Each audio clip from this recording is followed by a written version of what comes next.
मिलवाकू जाउछि petrol आउ diesel दर मिलिबो सस्तार एबे petrol आउ डीजेल कोन आसीछि अपडेट जानिबा पई भिडियोटी शेष पर्यंत देखंतु। ता पूर्वरु भिडियोटी लाइक कमेंट शेयर करी सब्सक्राइब करबाकू भूलिबेनी। आगामी दिन में जनसाधारण को मिलवाकू जाउछि एक बड़ आश्वस्ति। लोकसभा निर्वाचन 2024 पूर्व पेट्रोल एवं डीजेल दर में ह्रास घटिबो बोली कहा जाउछि। जदि एपरी हुए तेज पाखापाखि 21-22 मास पर देश में डीजेल और पेट्रोल मूल्य किछि ह्रास घटिपारे। घरोई क्रेडिट रेटिंग एजेंसी इक्लार एक रिपोर्ट रु जना पड़ी जे डीजेल और पेट्रोल मूल्य सस्ता हेबो। इक्लार यह रिपोर्ट कहूछि जे किछि सप्ताह मध्य भारतीय ऑयल मार्केटिंग कंपनी इंधन बिक्री करिबारे हेउथिबा मार्जिन बढ़ी जाइछि एवं एथिरे सरकारी तैल कंपनी माने मोटा अंकर लाभवान हेउछंती कारण अशोधित तैलर मूल्य ह्रास पाइछि। एथिपाई निर्वाचन पूर्वरु लोकमानकु सस्ता पेट्रोल डीजेल उपहार मिल पारिबो।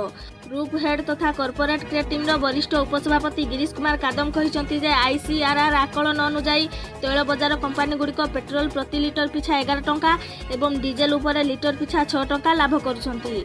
सेप्टेम्बर 2023 रु पेट्रोल रे कंपनी मार्जिन उन्नत हेउथिबा बेले नवेम्बर 2023 रु डीजेल रे यार अर्थ हेउछि सरकारी तैल कंपनी गुड़िक गत 4 मास धरी पेट्रोल एवं डीजेल उपरे गत 2 मास धरी लाभ करि आसुछंती। से कहिसंती जे मे 2022 पर देश रे पेट्रोल एवं डीजेल मूल्य रे कौनसी परिवर्तन होई नाही।